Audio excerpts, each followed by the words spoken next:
Hello viewers. Ako po si Donna at nag-share po ako or gumagawa ako ng mga video all about plants. For today's video, i-share ko sa inyo yung I love plants for today. For today talaga. Ano ngayon? December na ngayon. Kamusta kayo? Magpapasko na. Merry Christmas sa inyong lahat.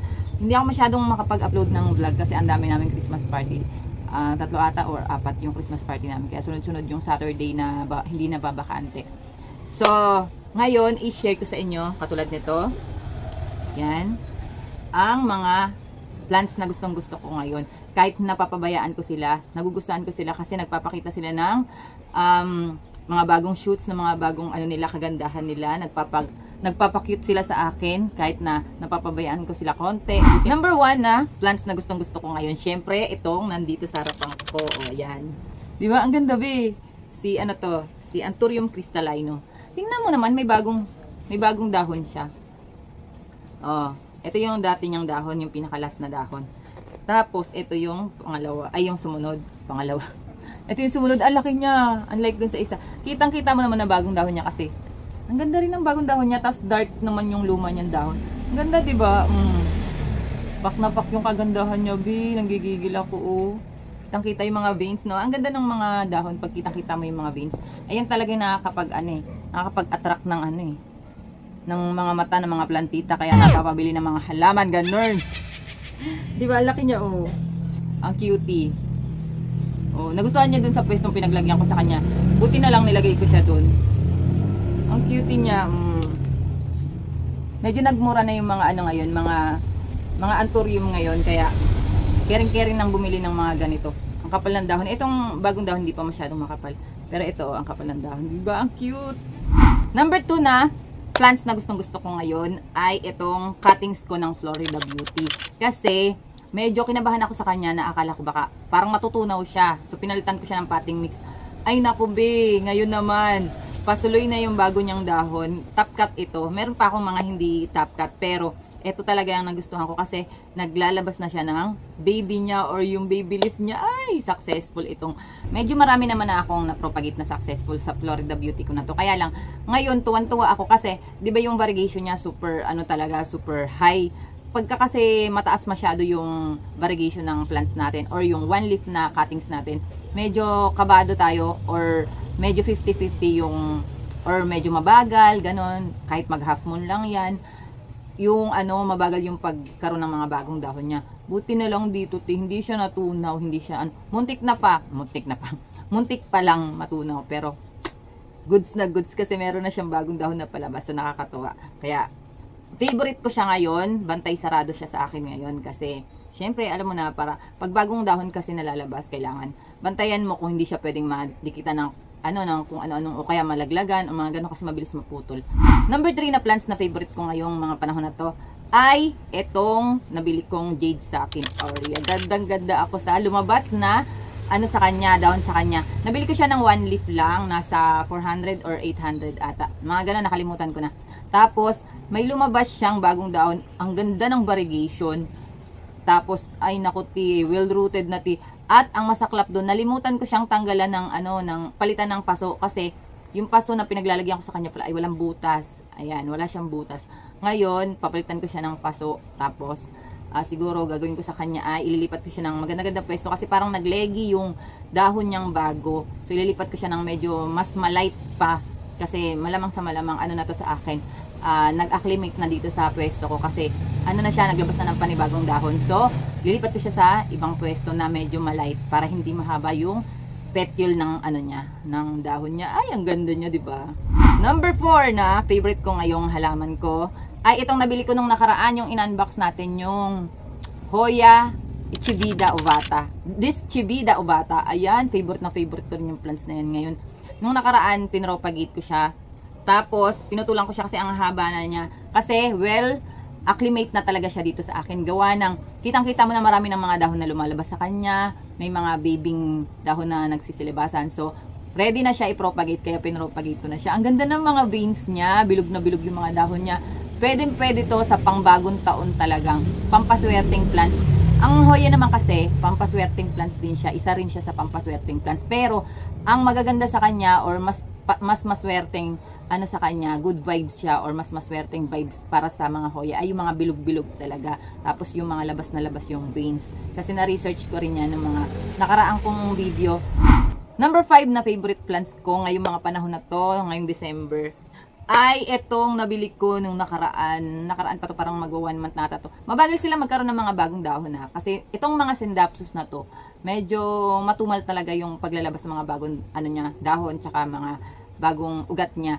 Minsan nga, meron ako mga na-propagate na na Scindapsus na may mga bagong dahon na, tapos yung ugat kakaunti pa lang, parang ganun. Pero matataba kasi yung ugat nila, kaya hindi mo naman aanuhin na mamamatay siya kahit kaunti lang yung mga ugat nila. Ito yung favorite na favorite ko. Mahilig kasi ako sa mga silvery ganun. Ito si Silver Splash Scindapsus. Ay, splashes talaga. Pag nakikita mo siya sa maliwanag talagang yung parang napapass through siya ng init ng araw.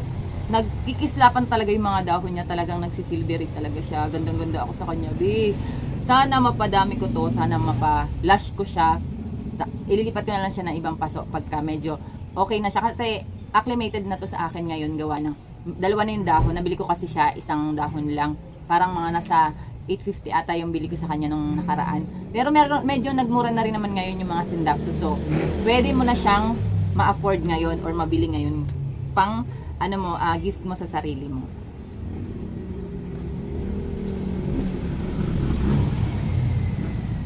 Kasi sino pa ba ang magre-regalo sa sarili natin kundi sarili natin, di ba? Wala tayong aasahang kahit na sino. Nord.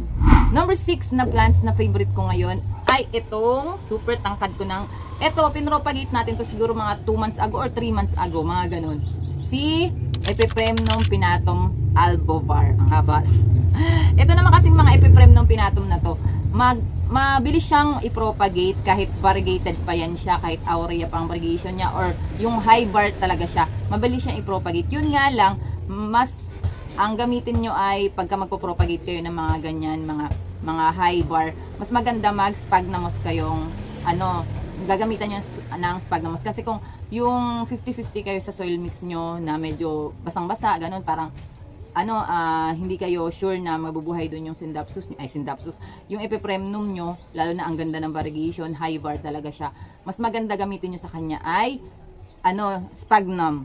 Pag sphagnum kasi medyo mabilis talaga siya magkaroon ng mga bagong ugat, bagong dahon, ang gaganda ng dahon. Saka nyo i-transfer sa magandang potting mix nyo, or pag well rooted na talaga siya, mas mabilis na siyang dumadami or mas mabilis nang lumalabas yung mga bagong dahon niya at mga ugat niya. Pwede mo na siyang i-repat sa kahit anong potting mix, kahit pa soil, ang tawag doon, loam soil lang, kahit pa yung garden soil lang, or yung mga yung mga lupa nyo sa likod ng bahay, mas mabilis siyang magkaroon ng mga bagong dahon. Kaya tuwan-tuwa ako dito sa albovar ko na to. Ang ganda ng mga bagong dahon niya, fenestrated pati yung lumalabas sa kanya, kahit na mga bagong dahon siya, kasi inaasahan ko magre-revert siya, yung parang magpapalit ng dahon na walang fenestration. Buti na lang fenestrated yung mga bagong dahon na lumalabas sa kanya. Ang cute ng mga kulay niya, kasi lahat ng dahon na yan ay merong variegation. Ang cutie. Number 7 na plants na gustong-gusto ko ngayong panahon na to ay etong Thailand cultivar kong Josebuno. Ito yung muntik ko nang mamatay nung nakaraan, na parang 2 dahon ata yung natira dyan. Kasi parang 4 na dahon niya nung nabili ko. Tapos, ang mahal-mahal ng shipping ko noon. Kaya, medyo nanghihinayang ako. Kaya lang, buti na lang, ngayon hindi na ako nanghihinayang, kasi, ang ganda niya na ngayon. Ang lalaki ng mga lumabas na dahon sa kanya. Parang, patangkad na siya ng patangkad kahit wala siyang, pole. Pero syempre, mas lalaki yung mga dahon niya pag may pole siya. Yun nga lang, hindi pa ako nakabili ng pole sa kanya. Kaya inayaan ko muna siya ng ganyan. Pero nung niripat ko naman siya, doon siya bumungga. Doon lumaki yung mga dahon niya. Kasi yung mga napaglagyan ko nung nakaraan sa kanya, maliit na sa kanya. Muntik na siyang mamatay nung mga nakaraan. Tapos, ang ganda ng barsana niya, yung mga nagtunaw na dahon sa kanya. Ay, buti na lang, ang ganda niya na ngayon. Halos nagcha-chunky na yung variegation niya. Tapos, ang cute ng, ang tawag dito, yung aerial roots niya. So, pahabain ko pa yan ng bongga, yung aerial roots na yan, para maka-propagate na tayo. Syempre, kailangan natin mag-propagate para mas maging lush yung mother plant, mas dumami yung yung growth point niya pagka nag-propagate tayo sa plants natin, di ba? Number 8 na plants na gustong gusto ko ngayon ay itong Hoya Crimson Princess ko na to. Nabili ko din siya kasama ng Dischivida ovata. Ang cute na mga dahon niya. Mas nakukyutan na ako ngayon. Kung dati nakukyutan ako dun sa Crimson Queen, ay ngayon mas nakukyutan ako dito sa sa Crimson Princess na to. Iba siya, nagpipink din yung mga dahon niya, yung mga dulo lang na dahon niya, pero more on white yung gitna ng dahon niya, tapos green yung dulo or yung edge ng dahon niya. Ang ganda nito. Ang kakapal pa ng dahon, unlike sa Crimson Queen Princess, meron ako ditong Crimson Queen. Ayan meron akong Crimson Queen dyan. Nagpipink din yan, pero mas manipis yung dahon yan. Unlike sa Crimson Princess na to, ang ganda niya, be. Tapos ang kapal ng dahon niya, ang sarap kurut-kurutin. Huwag na kukurutin ng mga bisita ko. Nako, kasi gandang-ganda talaga. Lalo pa ngayon, magpa-party kami dito sa bahay. Baka mamaya, makyutan sila at kurut-kurutin kasi ang kapal ng dahon niya. Cute na cute ako sa kanya. Kahit na, siya, siguro mga 2 weeks or 3 weeks ko na itong nabili nung nakaraan. Ang ganda talaga.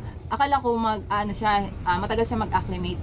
Buti na lang, nagustuhan niya dyan sa pwesto niya na yan sa ilalim ng puno ng bayabas. Cute na cute ako sa kanya ngayon. Ang kakapal ng mga dahon niya ngayon. Pero hindi ko pa siya ipopropagate, pahabain ko pa siya ng bongga kasi meron naman ako ditong nabili sa kanya na maliit. So hindi ko na siya kailangan ipropagate pa ng dahon-dahon pa. Ay, cute na cute talaga ako sa kanya.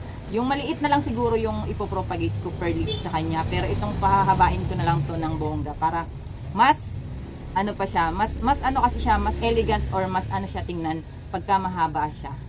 Number 9 na plants na bet ko ngayon ay itong Burley Marks ko na ito. Propagation ko lang ito doon sa mother plant ko na sobrang lalaki ng dahon. Pagdating sa kanya, be, ang liliit na mga dahon na lumalabas sa kanya, pero hindi mo naman siya i-smallin, be, kasi ang ganda ng bar niya, 'di ba? Yung mother plant ko nito, puro halos kulay green na. Ay siya, dire-diretso, lahat ng dahon niya merong variegation. Tapos ang cute ng niya, ng bar niya, hindi siya nagtutunaw, hindi siya naglulusaw, mga ganun. Hindi siya yung nagkakaroon ng mga green lang na dahon, puro variegated. Siya, high bar siya, pero yung mother plant niya, hindi ko maintindihan bakit ang tagal maglabas ng mga bagong variegated na dahon. Hindi ko naman masasabing sa pwesto kasi parehas lang din naman siya ng pinaglalagyan, parehas silang dalawa. Tapos, meron naman yung mga stem naman ng mother plant niya ay meron ding mga variegation. So, hindi rin dahil sa stem. Kasi kahit variegated yung stem niya ay, ang lumalabas ay kulay green pa rin. So, siguro, trip niya lang talagang mag-green na dahon. Pinapalas niya muna siguro yung sarili niya bago siya magkaroon ng mga bagong variegated na dahon. So, hinahayaan ko na lang siya. Pero, itong baby plant niya ay, naku, bet na bet ko talaga to, be. Sabi ko sa'yo, ang ganda ng variegated na to. Ang ganda ng variegation na binibigay niya sa akin. Kaya araw-araw pagka nakikita ko siya, pagka dito sa nadadaan-daanan ko siya dito, lagi ko siyang nahaplos-haplos kasi ang ganda niya. Sasabihin ko lagi, ganda mo, be. Kasi ganda-ganda talaga ako sa variegation niya. Tsaka, yung mother plant niya kasi ay hindi nagkakaroon ng variegation. Siya talaga ay bongga yung binibigay sa akin. So, bet na bet ko talaga siya. Number 10 na plants na gustong-gusto ko ngayon ay ito, si Monstera Thai Constellation ko na to. Lang to, putol ko lang or cuttings ko lang doon sa dati kong nabiling Thai Constellation. Ay naku, ang ganda niya ngayon. Kinabahan pa ako nung nakaraan kasi ang liit lang ng aerial roots ng pinropagate ko to. Pero be, tuwan-tuwa ako kasi may lumabas na bagong dahon sa kanya. Tapos ang ganda ng variegation. Ang cute talaga, kaya gustong-gusto ko siyang ngayong mga panahon na to. Hindi ko alam kung bakit nagtutunaw yung katabi niyang dahon, yung dati kong napropagate sa kanya. Buti na lang itong bagong dahon niya ay hindi nagtutunaw. So siguro yung nutrients ng old leaf niya ay kinukuha ni baby leaf para makapaglabas pa siya ng mga bagong dahon pa. So okay lang naman kahit mag-die off itong mother plant na to, ay mother leaf na to. Basta sunod-sunod yung dahon na lumabas sa kanya. Ang ganda ng bar niya kahit hindi masyadong mainit or hindi masyadong yung lights na nabibigay ko sa kanya, hindi masyadong ma-lights talaga ng bongga. Itong na pagpwestuhan ko sa kanya, pero yung variegation niya ang ganda.